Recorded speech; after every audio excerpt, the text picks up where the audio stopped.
Hi everyone. Hi guys. All people who are living in Germany and maybe you're interested in switching your internet service provider. We got a nice offer from the O2 and they have so-called these 5G routers, and they're actually portable modems routers. You can just take this with you anywhere, and you will have your own private internet. And even like if you go to a cafe or public places, you don't have to connect to the let's call it unsecure VLAN. So instead you can just take this with you. It's a Zyxel. I think it's by Huawei and Chinese brand, and it's really good modem. I I mean I haven't unpacked this one yet, but I've seen already one. And so how it works is just basically it's like your the mobile hotspot. Instead, you have like a dedicated router for that. So they send a SIM card, and you have to just you have to insert this SIM card in inside the router and do the rest of configuration, and then that's it. I mean, you have up to between 300 and 500 megabyte per second download speed, which is fast enough. It's not that very fastest internet, but it's fast enough to do remote work or stream or even like maybe gaming, like if you're into it.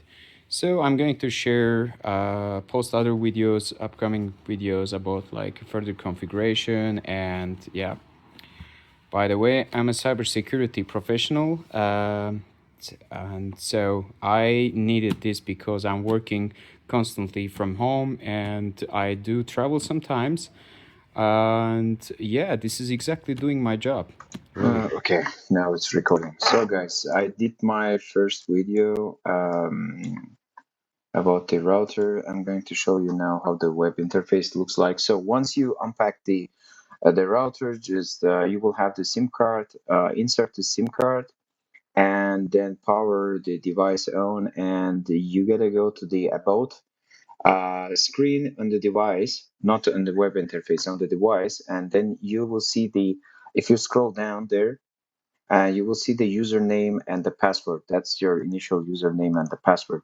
Once you have it, and you just connect to, in order to connect your VLAN, you can just type either 192.168.1.1 or Zyxel Home. It will all direct you to the same location web interface.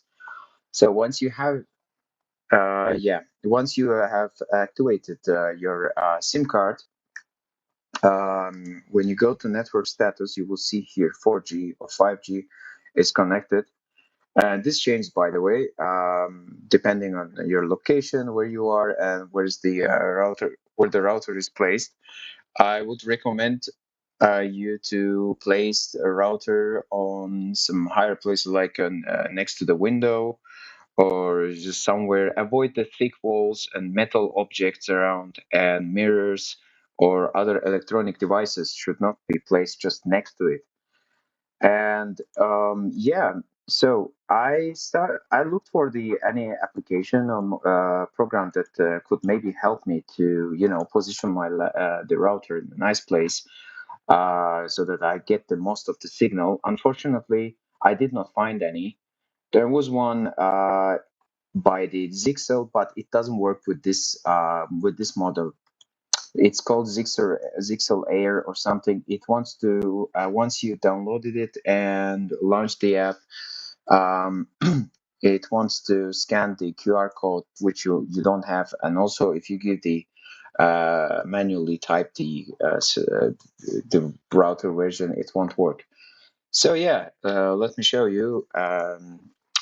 How you do it? I would recommend you to. I played a little bit with this, all like the options and everything here. So I have the 2.4 plus 2.5, sorry, and the 5G enabled, and I recommend you to switch the security mode to the VPA 3 or VPA 2. This one, either of this should be fine. 32 is default. That means maximum 32 devices can connect to your router.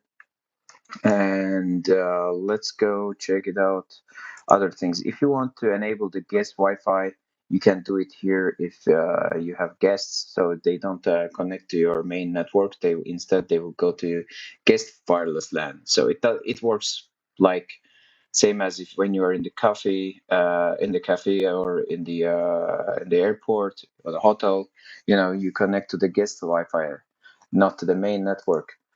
And you can switch on the time switch here and tell the device when to go offline. User list here will display the the number of devices that are currently connected to your Wi-Fi. I have the Pixel 9, my phone, and Zephyrus is my the laptop, gaming laptop. So offline users, I don't have here because once you go there, forbidden users. Let's say you wanna just ban somebody, and so that they don't connect to your wireless network, you can go here at the Wi-Fi user, but you need to know their network interface card's MAC address. MAC address is hard coded; it's built in. It is possible to spoof, but 99% they will fail to connect. So, and you change it to the blacklist and then apply, and then added device here will not be able to connect to your wireless network. So when you go to network status, you have here these two download rate. This is the download speed and the upload rate. This they change from time to time, and I recommend you to check the speed on fast.com. It's easy. In Germany, many people say now use the German websites and so on. It doesn't make any sense or any differences because this automatically looks for the nearest the server, which is in Frankfurt, I believe, and it's connecting there to measure your speed. And okay, there you have the current SIM volume and what's happening and how many gigabytes, megabytes you have already downloaded. And while Wi-Fi settings, we've gone through this. And let's go to app module. There are important things here. From time to time, you can go to update here and run the check for update. It's gonna look for the latest update published by the vendor. In this case, it's a Zyxel, and download it if it's available, if it's released. I did check it actually this morning. There wasn't any update for me, so I would just skip it. And DHCP is DHCP. It's easy. By default, I think at the start IP was 100. I changed it to 1.2. Leave 1.1 always to your router, which is set up here. This is the IP address of the default gateway of your devices. In this case, the IP4 address of your router. Subnet mask is 253 devices will be allocated for this network. It's a type C. And don't touch other stuff, don't ruin it. And change the end IP to 254 for the convenience. And yes, you have the SIM statistics, which you could see. As you can see, I'm now currently connected to 4G. I don't know if it's shown on here on the screen, but I must have 5G as well. Currently, it's off. I don't know why. Usually, I have access to the 5G network as well. But overall, generally, in Germany, telecommunications really sucked, unfortunately. Um, it's really, I don't know, like, even like I'm in the city center right now and I don't get the 5G signals. But the O2 is doing really great job though. I mean, I'm not recording this video for O2 is not paying me anything or something like this. I just want to show this. Then network information. This is really important. And actually, I wrote my own script, which I will tell later about. And this will help you to place your router in a good place, actually, and get feedbacks on real time. So you get the, uh, whether your device is receiving an excellent signal or bad fair signal. And but you can, this is the default, you can check it here. I will tell you now why did I actually build that script. um, Okay, what we have else here, network operator. I set this to auto, and this is going to connect to your internet service provider, which is in this case it's the O2. So leave it auto.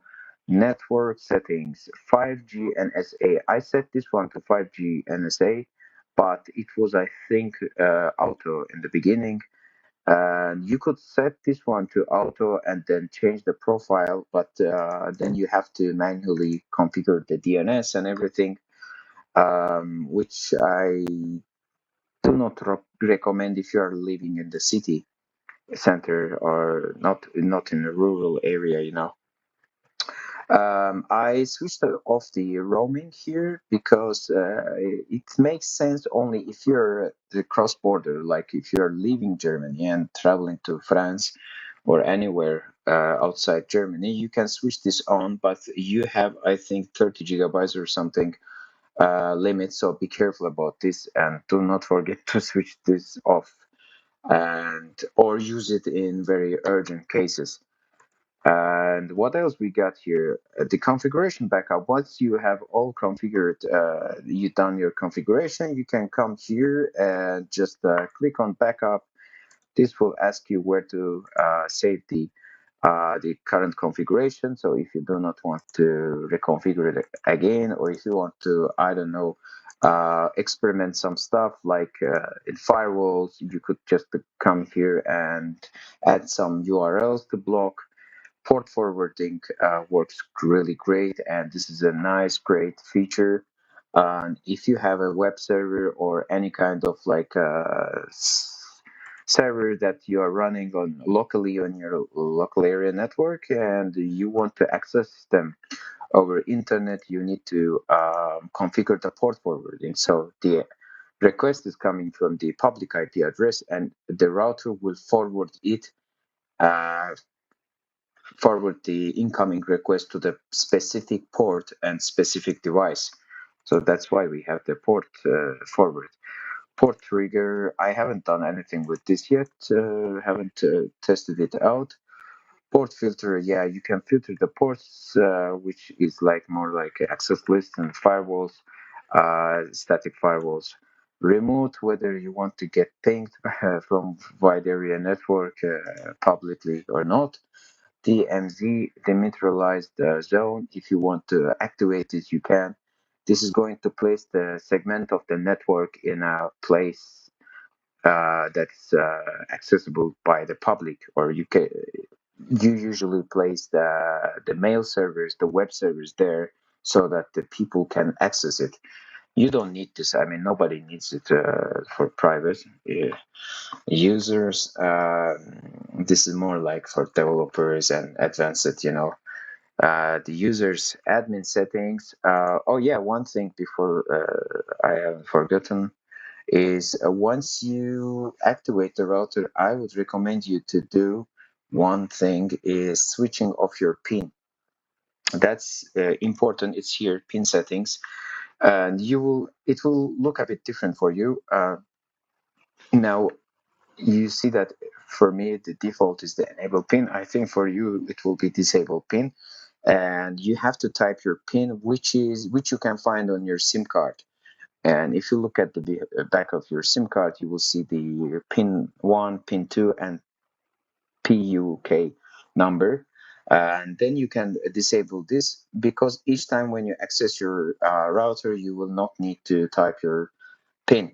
Okay, I don't want to keep this video very longer, so let's go back to network information. As I told you, this is the most important, crucial step here because why we're purchasing a new router, because we want to get a nice internet, right? Upgrade our internet. So right now, well, the place I live is right. Sometimes it gets really better, sometimes not. But most of the time, it is good actually.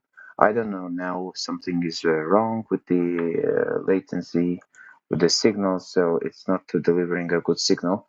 You can keep track of the signal here, but here's the thing, like, it's not that uh, good UI here you have. It's not that appealing and not that very informative. So you need to be really good be at understanding which value should be here or which is considered good. You see suddenly this SINR dropped to minus 32,000 dB decibels, which is not normal. Normal is this one, this value here. I don't know why this is happening. I will deep dive and find it out. I will have to also maybe inform the O2 technicians about this. The rest are okay. So, what if we have the program to, that helps us to place our router on nice spot and so that we get the best signal? So that's why I wrote a simple Python script here. You can go and I'm gonna also paste this under my video in description. You can just git clone this. Here under this URL, you can find the signal pi. Once you clone this, please guys, just create your virtual environment with the Python -m and then vnv and then activate your virtual environment. Then pip install -r requirements. You will have to install these required packages that are coming, that are needed. And if you go to Signal Pi, the first thing you have to do is change the password and the username here. In this case now, as I'm recording this video, I'm gonna change this. I forgot actually, but it doesn't pose any threat to me because this is just a password that I'm using to connect to my router, and it's not that big deal. So, and yeah, once you change that, you can get it working. So, how it works is it's just basically, let me clear out the screen, and you go to the folder where you clone the data, and you just run the Python signal pi. By default, I also included the audio. You can just click 4 to deactivate it, but I recommend you to keep it active because you will take your router and keep going, walking, and placing in many places just for experimenting the signal. So that's why you can keep it there, and you can get first just a one-time signal by just pressing 1. Actually, first, let's do the 3, which is going to test the login only. It's going to type your username and password, and then check the authentication whether everything is working. It is working, and login is successful. And so once you have this, we can go now, press 2, and then it asks for the intervals in seconds. So it's updating the page, and also it's it keeps just as you can see, it just deactivated, logged me out because only one device at the same time can log into the web interface. So it refreshes the screen here, and I'm gonna just type 3 here, and let's just wait. It's going to run the script and use the WebDriver and access the URL, the credentials it's going to enter, login. It's logged in. So it's going to now, I don't know if you're hearing in this video, but it's just telling you whether it's good or not based on the signal strength here that's coming. So it's very important. Right now, I don't have the 5G. That's why this CINR and these other values, they're missing here. So that's why it's blank here. So you can now just run the script and volume up your computer, take the router and go place it in different places to experiment it. All right, guys, thank you so much for watching the video. I hope it was helpful and you learned something. And take care. Have a nice day.